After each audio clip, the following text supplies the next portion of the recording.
All right, hey, I just need to start off this morning. I don't know if you're allowed to say this at church or not, but I kind of hate all of you and resent you, so just trying to say. Yes, I understand on the front of Anne's like shock, like why? Why would you? I understand on the front of the program it says trails, okay? Every once in a while, computers make mistakes.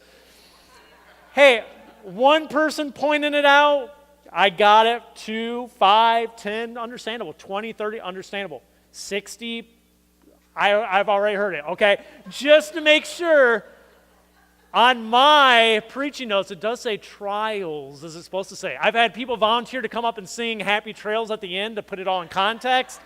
I've had lots of suggestions this morning, so thank you, everybody, for your care to make sure we have all that correct. But, yes, it should say trials, not trails. So we are going to be talking this morning about standing through trials instead of trails as we continue to look at patience and perseverance this month, which is our focus for the month of December. So to do that, I'm going to start off. I just have some pictures for you. I'm going to walk you through a story this morning.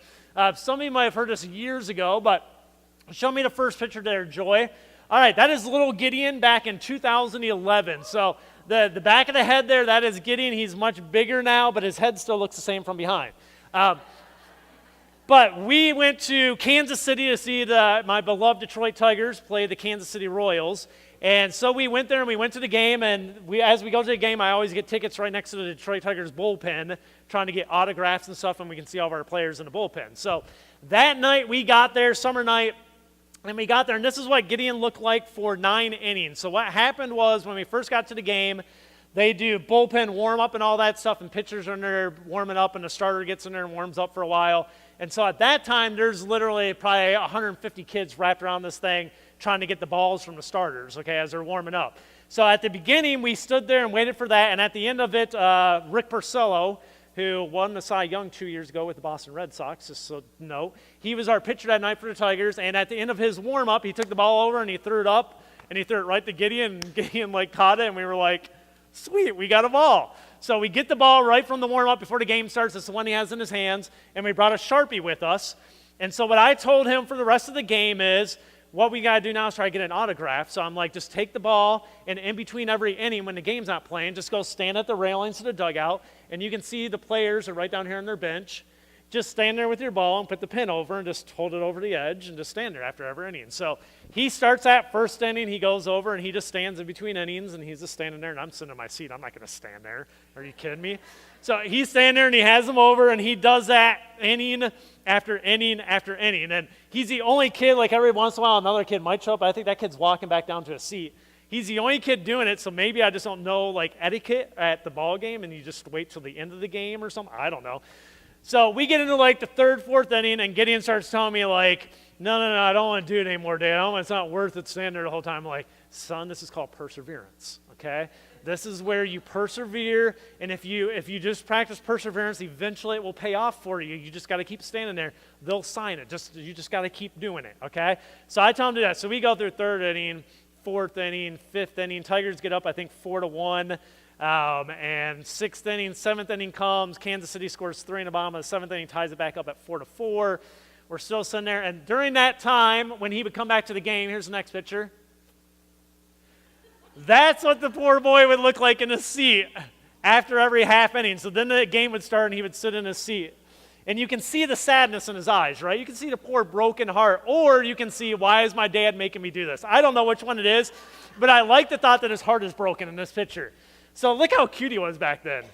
And now he's a junior hire, almost ready to be a senior hire. But anyway, so he sits on his chair. Your red Crocs, son. Red Crocs. Those are good. Yeah, okay. So he's in his chair. He's kind of heartbroken in between each inning because no one will sign his ball. No one will even look at him from down there. And he keeps doing it. And the point I want to make real quick is in the midst of perseverance, this is a little side note, when you're practicing perseverance, when you're waiting on God's time, lots of times in life you can look like this. And life can feel like this. When God's not acting on your time, when things aren't going the way you wish them to go, a lot of times you can feel the same way you can see in that picture that kid feels, okay? Because things aren't going the way you thought they would go. So anyways, we get through this. We get into eighth inning, no sign. I keep telling him after every inning as he looks like this and goes, I don't want to go back over, going, perseverance, son, perseverance. Now, as a father on the side note, I'm sitting there freaking out going, man, this is my first big teaching of this kid, and if he doesn't get this thing signed, he's never going to persevere the rest of his life because I just messed him up. So I'm sitting there literally like begging God, please God, let somebody sign this kid's ball because he's been doing it for 9 innings. I keep telling him, perseverance, perseverance, perseverance. Gets a 9th inning, he sits through between the 8th and the 9th inning, goes through it, no one signs his ball. And I'm like, we're doomed. We're doomed. It's 4-4. Thankfully, nobody scores in the 9th inning. They go to the 10th inning. In the 10th inning, the Detroit Tigers score a run on the top of the inning and go up 5-4. And then Kansas City fails to score in the bottom, and we win. So I'm kind of excited. And I'm thinking, go over to the thing, because all the guys, as soon as the game's about over, they all start packing their gear up. And they're just focused on packing their gear up. I'm like, this is doomed. He goes over to the railing, and literally there's like 110 kids show back up at the railing. So they're all lined in the railing, and Gideon's just staring in the crowd again. And I'm like, oh, crud, all right? So show the last picture. Next one. Here we go, Joy. There we go. Okay, there's a happy boy. Let me tell you why. Here's what happens. All these kids rush back over after 10th inning, game's over, everyone's packing everything up. All the bullpen guys leave the bullpen, walk out, and then one of them, his name was something Belo, Justin Belo. I don't think he's in major leagues anymore. He's a left-hander. He's a rookie that year for the Tigers. Justin Belo, they all leave out the bullpen, which is like this X out this way. He turns back around, walks back in the bullpen, and he says, throw me your ball. And all these kids have balls. There's like 110 of them. And all the kids are like, ah! And he's like, no, that kid right there. And he's like probably 10 feet below us. He's like, that kid right there. And Gideon's like, me? And I'm like, him? And he's like, yeah. He's like, he's waited there all game long. I've seen him all game long. Throw the ball down. So Gideon throws the ball down. He takes it, autographs it, throws it back up. I'm like, oh, thank you, God, Justin Belo. I know you'll never pitch in the major leagues for any longer than this season, but thank you, God, for being an answer to my prayers. So I look at Gideon, I'm like, that's perseverance, son. Perseverance, that's how it works. So we get outside the stadium in front of the ticket booth. I'm like, here, take a picture, and he's all happy, and he's like, okay. That's what seen through perseverance and patience can look like in your walk with Christ. There can be down times, there can be times where you're really depressed, and there can be times when you finally get to see the joy of it, and you get to see the payoff of it, and you have an inexpressible joy that can be captured in film, but you can't really express it in words to people. That's what you're seeing here.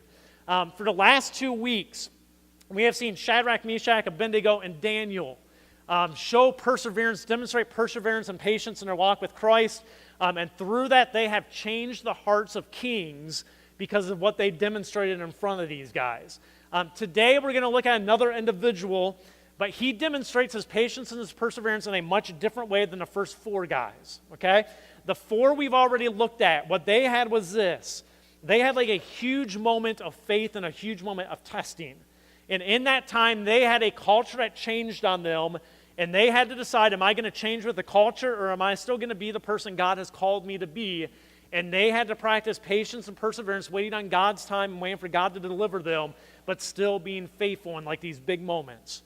Now, today, we're going to look at a guy named Apostle Paul. You hear about him all the time because most of our teaching comes from his writings. He writes 2/3 of the New Testament writings, an incredible minister for God and like the pillar of the early church, and to especially us as Gentiles. But he has a kind of a different story. In his story, it goes more like this. Paul changes, and then the culture around him doesn't like what he changed into. Okay, so in this situation, it's not the culture changing first. It's actually Paul who makes the change, and then the culture going, we don't like the change that you have. And the thing about Paul is this. He did not have one huge test of faith.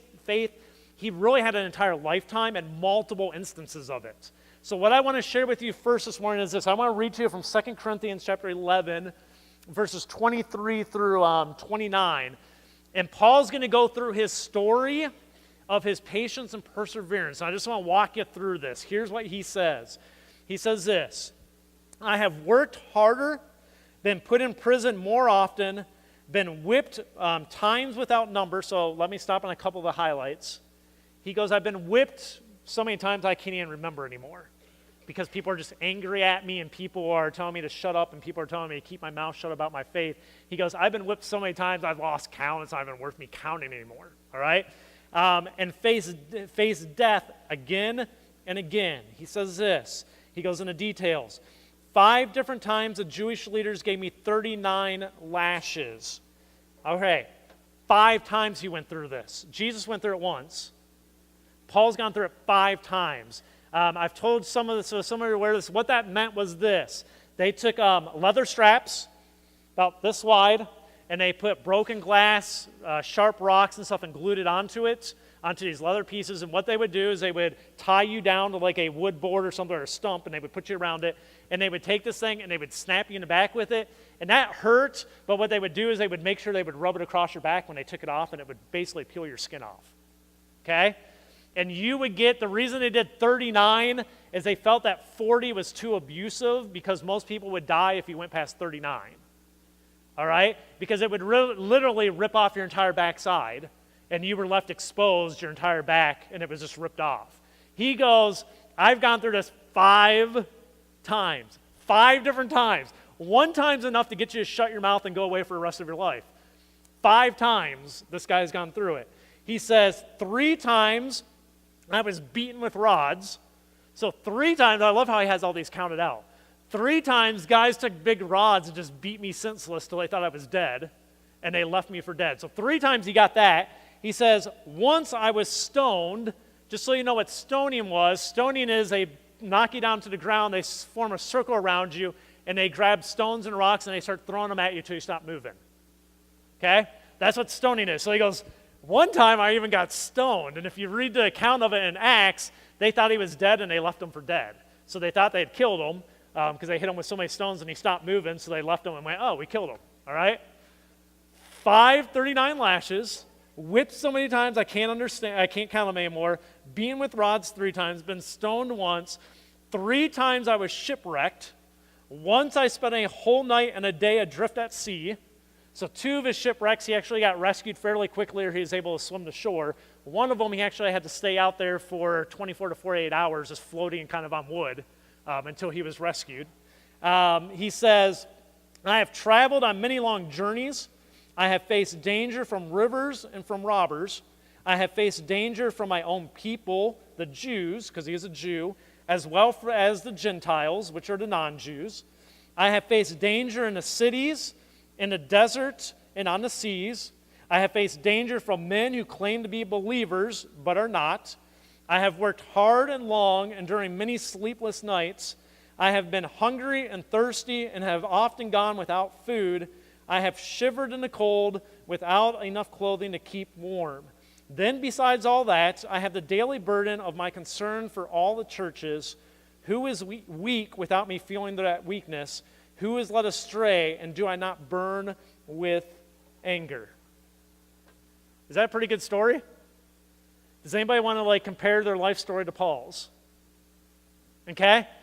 Amazing. Now, every time I read that passage, here is literally the thoughts I have and the questions I ask myself, which are these. Why did Paul persevere?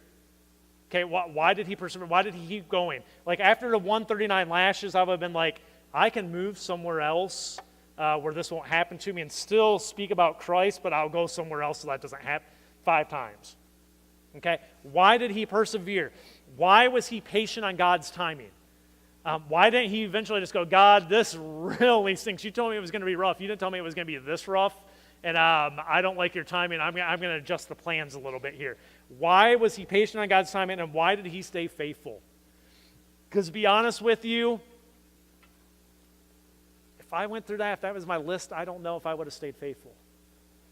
I hope to say I would, but man, that's a lot. Okay? Now, the reason he has such a long list is because he always stayed faithful. And so it just kept building and building and building because he refused to stop speaking. But man, that 39 lash thing, the stoning thing, that'd be rough. Would you not agree? Okay, that'd be rough stuff, okay? He goes through it. Why did he stay faithful? Understand, Paul's life before he became a follower of Jesus Christ was great, okay? He was a man that was wealthy.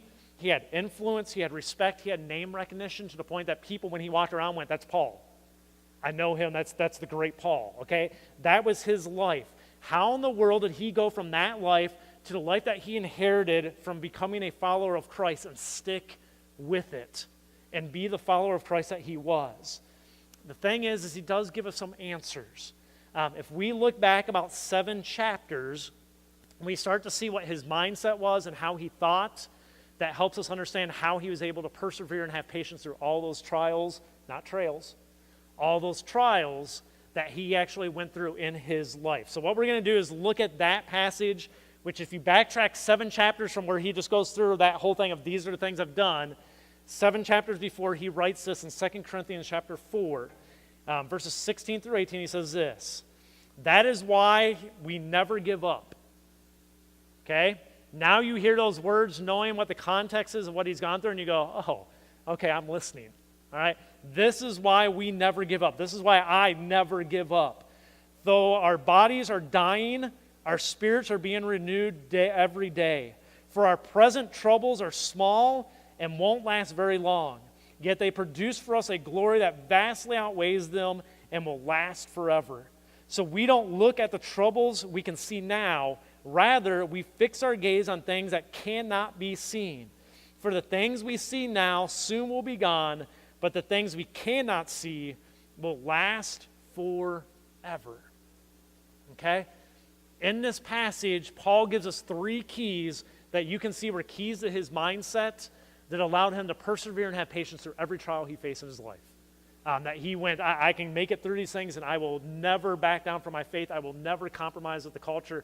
I will be the person God has called me to be. I will play the role God has placed me in to play. We see 3 keys, and that's what I want to talk about this morning. The first one is this. When you look at this passage, verse 16, we see this, that he knew joy because of his spiritual growth. He knew the concept of joy, the emotion of joy in his life because of his spiritual growth. See what it says? It says, that is why we never give up, or put his words in there. He's talking about his whole group, his companions with him, but that is why I never give up. Though our bodies are dying, our spirits are being renewed every day. Here's one thing I know about Paul without a doubt. Paul on a daily basis had a relationship with Christ. He was a guy that was constantly growing in his relationship with Christ, his dependency on Christ, constantly growing. And because of that, he had an inexpressible joy within him that let him go through any trials that came his way and persevere through them because he knew the joy of knowing God. Because he says, though our bodies are dying, now you know the context. Yeah, his body was dying. It was being beat up. It was being mutilated. It was dying. But he says, our bodies were dying. Our spirits are being renewed every day. So he had this constant concept, I'm growing. Yeah, they're beating me up. They're stoning me. They're trying to kill. But I'm growing. And he had this inexpressible joy in him that just says, that's okay. Because my body is dying, but I'm being renewed every single day. The first key to Paul to persevere and having patience is this, spiritual growth. Okay? Having a constant, something as we talked about last week, a routine of spiritual growth that helps you grow in your relationship with God. The result of that will be in your life is an inexpressible joy in your life. And here's what's key about joy. Nobody can steal your joy. No situation can take your joy from you if it's built on the foundation of Jesus Christ. It is impossible for anybody to take your joy. It is possible for people to take your happiness, okay? No matter how hard you try in life, there will be times you're not happy. There will be times you're depressed. There will be times you don't feel good. Those things can be dictated to you by people and by situations. Joy cannot. Joy can't be taken away. Nobody can touch it. Joy is an understanding of my relation to God, and I am at peace with God, and I am doing God's work, and I'm doing the things He's called me to do, and I have this joy, and no matter what anyone does to me, I'm okay with it. I have a joy about me, okay? That was his first key. The second key we see here, if you look at verse 17, was this. He put things into perspective in his life. Look at verse 17. He says, for our present troubles are small and won't last very long. Let me stop you for a second. Paul looked at his troubles, horrific troubles, and he went, in generality, they're small. I wouldn't say that, but that's how Paul looked at it. They're small, and they won't last very long. Okay? He goes on, he says, yet they produce for us a glory that vastly outweighs them and will last forever. Okay? Paul looked at things in the context of small and big, short and long, and his comparisons were this. The things of this world are pretty short, if you're thinking about eternal things. What he did a very good job of is he would compare 10 years, a decade, versus eternity. And we struggle at this. But honestly, what is 10 years versus eternity? Is 10 years a long time? Let's take eternity out of the picture, okay? Take eternity out of the picture. 10 years of your life, is that a long time? Do you consider that a long time, a decade? Do you? Okay, I've been here 11 years being ridiculed by you people. It's a long time, okay? 10 years feels like a long time. 11 years, it's like, why do I continue to abuse myself? But, and then I come on Sundays and I get abused again. But anyways, 10 years is a long time when you think about it. But if I take it out of just human years and I put it in the context of eternity, 10 years is a speck, okay? 10 years is insignificant. 10 years is like something I probably won't even remember in the sense of eternity. It's something that's just going to become a fading memory that's not even a part of my life anymore, okay? 10 years is nothing. And Paul had this perspective. Paul looked at it and he says, my present troubles are small, they won't last very long. Well, nobody would consider that except for someone that's thinking in the mindset of eternity. If you're thinking in the mindset of eternity, then yes, the things he's going through are small and won't last very long. And then he says this, they will produce for us a glory that vastly outweighs them. So it wasn't just an eternal mindset, it was also the rewards that it was going to bring to him as well. That as I go through these things, every time I get 39 lashes, God's up there going, good man. You stayed faithful. And he's going, God's going to be so happy with me. I literally can see Paul because I have a similar personality to Paul to some extent, natural personality traits, which is I like a fight. I like being abused. That's why I'm still here after 11 years. I like that. I don't know why. I'm kind of like Paul that way. But yeah, I get a sense of Paul that I could see Paul, once he woke up from the stoning and wasn't unconscious anymore, and they have him in a bed somewhere and go, it's going to take you 3 months to be able to walk again and all, I can see him laying in bed going, sweet, I just got that because I'm a follower of Christ.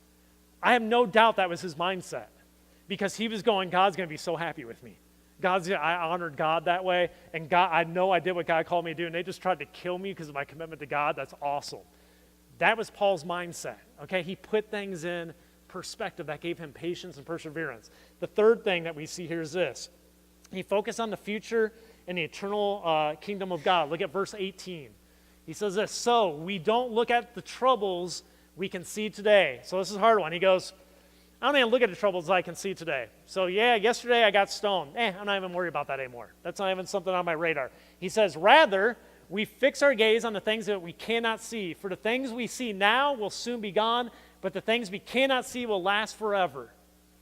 You see Paul going, hey, that happened yesterday. That was crummy. But you know what? The things I can't see that I know are happening in heaven right now and how God's pleased with me, that's awesome. And that's what I'm focusing on. That's what I'm choosing to focus on. And it's a choice that you choose to make in your life. What will you focus on? Will you focus on the everyday troubles that you have and trying to cope with those? Or will you focus on the kingdom of God and keep a longer view in front of you so you're not as affected by the daily little ups and downs that you face every day? Paul was the guy that was constantly on his gaze of the things you cannot see. Let me tell you what some of those things were as you read Paul's life. The biggest one was this. Paul was all about showing people Jesus Christ, connecting people to Jesus Christ. That was his entire mission in life. It was what his passion was about, was no matter what situation I'm in, whether they're stoning me or they're praising me, everything was about getting people to look at God and connect to Jesus Christ. And that was the things that were unseen because he can always see people converted at that moment.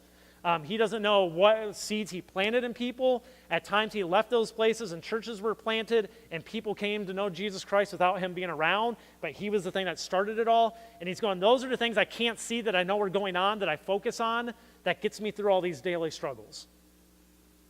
That's what Paul was focused on. So Paul can literally say, for things we see now will soon be gone. And his thing, and we know this in one of his other speeches, the guy hoped to die. Fear wasn't a threat to him. Death to him was like, please kill me. Because if I die, I get to go be with the Father. When you read some of his other writings, that's one of his specific things. He says, I don't know what's better right now, if to die because I gain if I die, or if I don't die and I get to stay with you because I still get to do productive work for the church and for God's kingdom. And he goes, that's probably better for you, but what's better for me right now is they just finally kill me and I get to go be with Jesus. okay? That was his mindset, an incredible mindset of a man. Paul was a man who was changed by Jesus, and even though the culture he lived in didn't accept that change, it made no difference to Paul because he knew exactly what his purpose in life was at that time in his life. And I want you to understand this. Knowing your purpose in life is a game changer. It is a game changer. Knowing your purpose makes patience and perseverance a natural trait that just flows from your life. It's not something you have to do. It's just something that happens when you know what your purpose is. Just this week, it was, I think, it might have been Tuesday this week. I pick up Gideon from school some days. So I pick Gideon up from school, and we're driving home from school, and we always talk some there. It's my chance I get to talk to him. So we're talking in there, and I just said to him something about, I'm proud of you because of, the good Christian man that you're becoming and stuff like that. I'm really proud of you, because he's talking about, I think, sports and some other things. I was like, you know what? Your sports and your education, those aren't the things that make me proud. The things that make me proud is that you're becoming a good Christian man. And I was having that conversation with him. And in that conversation, Gideon said something like, it's just hard to find other good people at school. And you guys can imagine what that's like in junior high and everything now, and some of the kids in the areas that he's in. And he's just like, it's hard to find good people in the school or whatever. And I said to him, I looked at him, I said, Gideon, but that's why you're there. That's why we have you in public school. That's why we moved down here, is we have you here so that there is another example for other kids to look at of something that's different. And that's why you're there. That's your purpose. And the reason I want him to know that is if you know your purpose, it makes it easier to get through the daily grind. Because you're not focused on the daily grind. You're focused on the big picture of what Christ wants to do with you. 2 weeks ago, I think it was Monday or Tuesday or so, we had that windstorm come through. And the day before, I had put all my lights up outside, like up at my, I put it around the top of my house. So I use those little plastic, like little gutter things. And then like where you don't have the gutters, you have to like slip it under the shingles. Well, I put them up, takes like 3 hours one evening. The next day, that windstorm comes through and knocks them all down. So I get home and they're all knocked down. I'm like, oh.